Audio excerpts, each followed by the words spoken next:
I'm Lou with another episode of My Car Story, and we're with friend to the channel, Dan Curtis, which means you're going to see an amazing American Motors Corporation product. Dan, what did you bring today?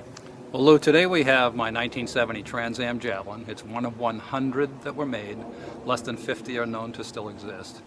It came from the factory with a 3.91 rear end for rapid acceleration. It had the Ram Air on the hood, which we'll discuss in a minute, and it had a 390 and 4-speed from the factory. The reason they commemorated this car was because the Penske team had started racing the AMC Javelins. So let's take a look right at this. And we are here in Arizona, and the sun is beaming on this one. So this Javelin, well, it hits the mark. So Dan, how long have you had this one? So I bought this one about 3 years ago. It was pretty tired, and the body was kind of out of sorts, so my shop took care of this and we went through the whole body. What we haven't done yet, though, is we haven't done the engine bay, which is original.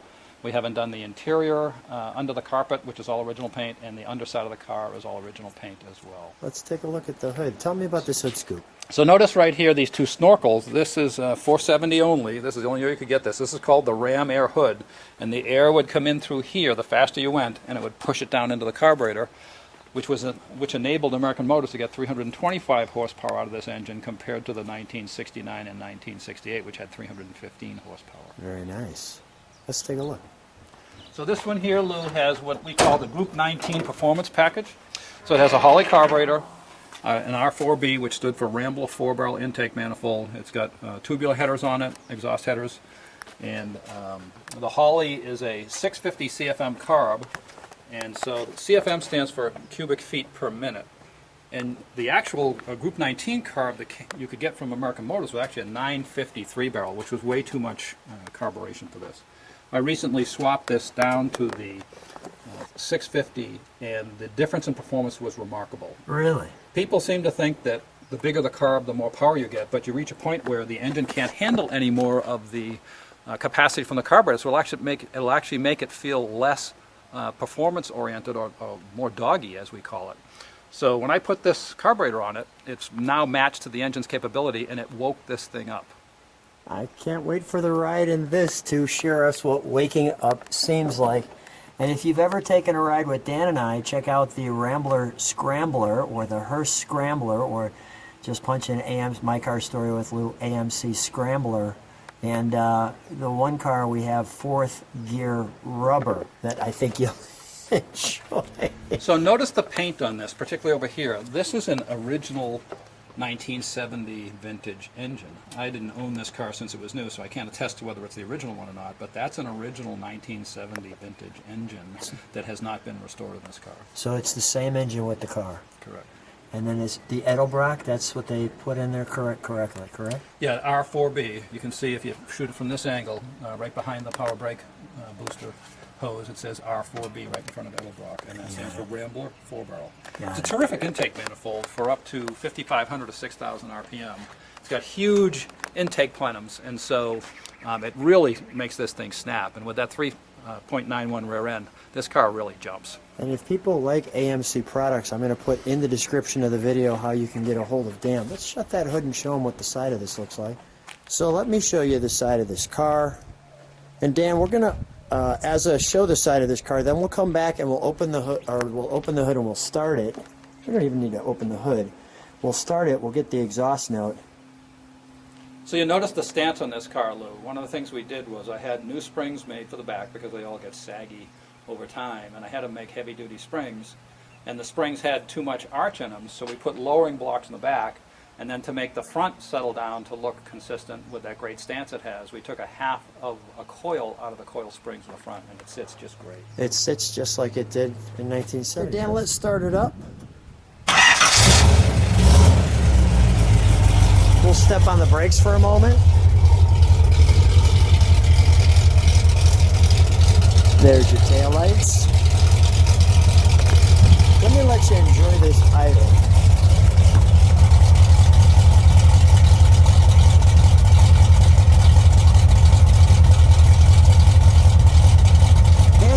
Trans Am rev.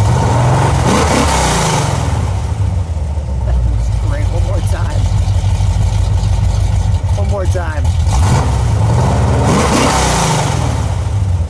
The whole thing rocks. Wow. All right, we're going to turn this one around. So here we are with the back of this car in the sun, and you just gotta love that stance. Tell me, Dan, first, before we go too far, this spoiler is very unique to this car. Tell me about this. So this is a factory-provided rear adjustable wing spoiler, and it was put on the car because that's what they used when they were racing them. And so I had a dickens of a time getting it to fit right because it was apparently fiddled with over the years, but we finally got everything fitting right, and it doesn't flip-flop anymore. So it's a kind of a cool-looking spoiler. When somebody comes up behind you on the roadway and they see that, they can't help but ask you a question about what the heck is that car. Is it a Cuda? Is it a Mustang? And there's actually in the reverse, there's like a little Javelin badge. I didn't pick that up at first, but I see that now as we have it in the sun. Let's, is the desk underneath the... Yep. I was wondering about that. Yeah, okay. A little off to the side, too. That's interesting. Yes. Mm-hmm. Let's, we got a little trunk and treats for him. So one of the things that I was able to acquire was the original documentation from the dealership on how to order them and what the price list was on them. And you can see from the price list at $4,000, it was a fairly expensive car in 1970. They only made 100 of these to commemorate the Penske team taking over racing with American Motors cars rather than with whomever they were using before. Now, did they have to make 100 just so that they could compete, or? No, they actually had to make 2,501 Mark Donahue Javelins, okay, which were the ones that they had to make.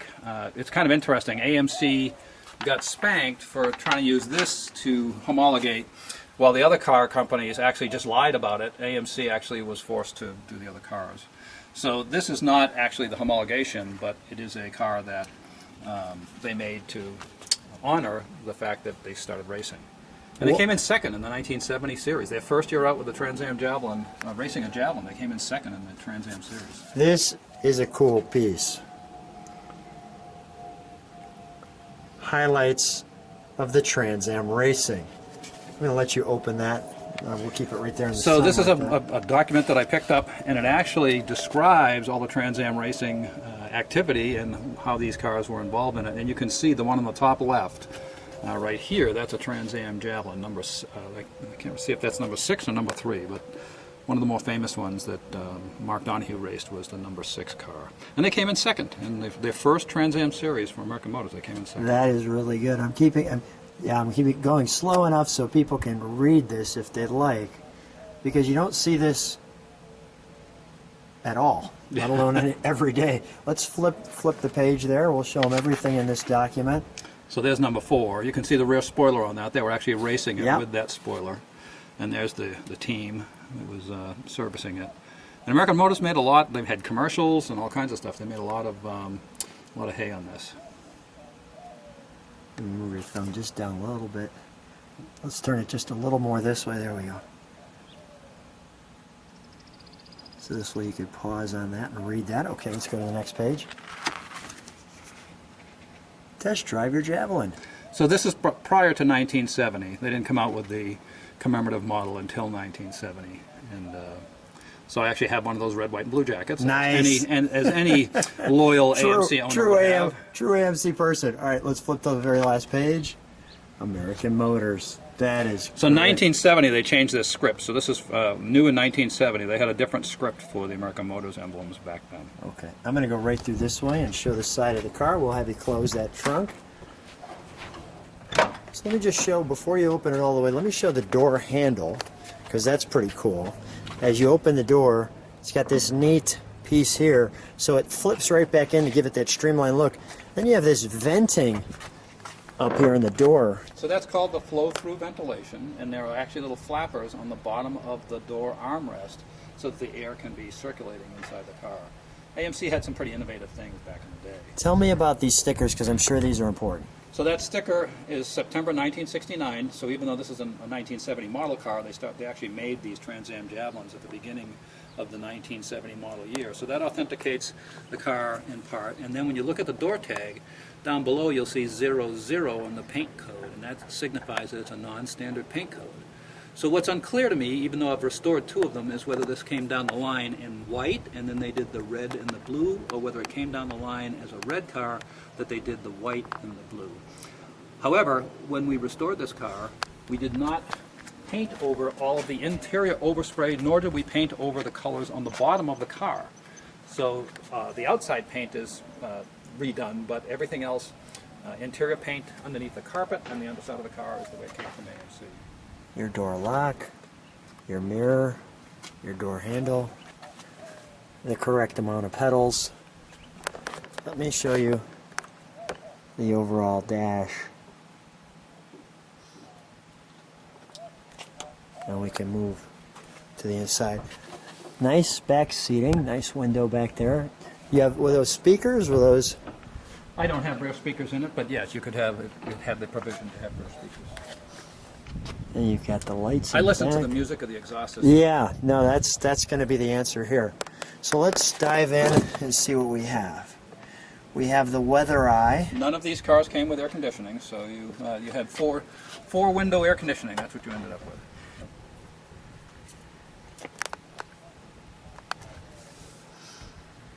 And the working clock.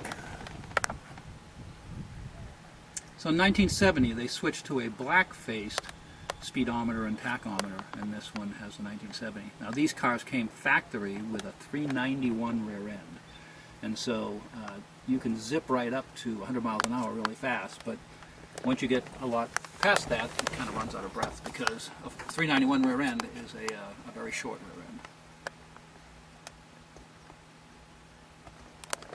We have the 4-speed, and you can see the Hearst, the logo once again, the badging right there with the grab bar. And we'll talk about that when we get on the ride. So it's rumored that the target is because this was a Javelin.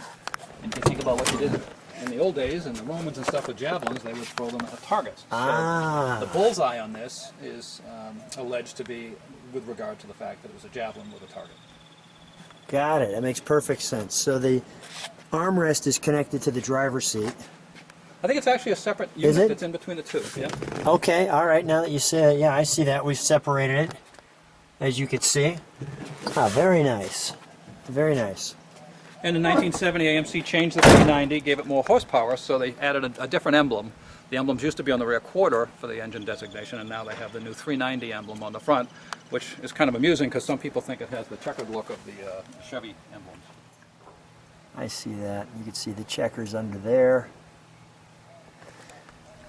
Dan, I think it's time we take this one for a ride. You know that's always my favorite part, Lou. So Dan and I are cruising in the Trans Am Javelin, and I wanted to share some of what we're experiencing here in Arizona with you. So we're on the highway. Dan, first of all, how's it feel? Feels great, Lou. This is actually the first time I've had it up on the highway, I think so, since I've owned it, but we're doing 70 miles an hour and it's turning 4,000 RPM because it's got the 3.91 rear ratio gears. Do me a favor too, you shared that you put a smaller carburetor on there. Tell me a little bit about that, the velocity of things. Go ahead. So carburetors deliver air and fuel mixture together. And if you put a carburetor on a car that's too big for the car's capabilities, you'll actually end up sub-optimizing the air to fuel mixture because you get poor velocity from the carburetor that's too big. This car has a 650 CFM cubic foot per minute poly carburetor, and it seems to be just right. Let me show people just some of the view we're enjoying. And that hood scoop is just tremendous. Dan, what do you think of that hood scoop? Oh, I love it. You're driving down the street, and that's about the sexiest thing you can see out the windshield next to a beautiful woman. There you go. I think you're right. Yeah, that is great. That is great.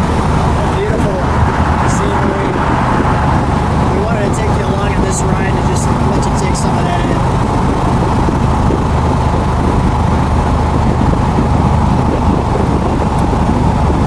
Wow, what a fun trip. Dan, thanks so much. Always a pleasure having you on the channel. Thanks for being on my car story. Always a pleasure, Lou, and always fun to take you for a ride in these cars. Thank you.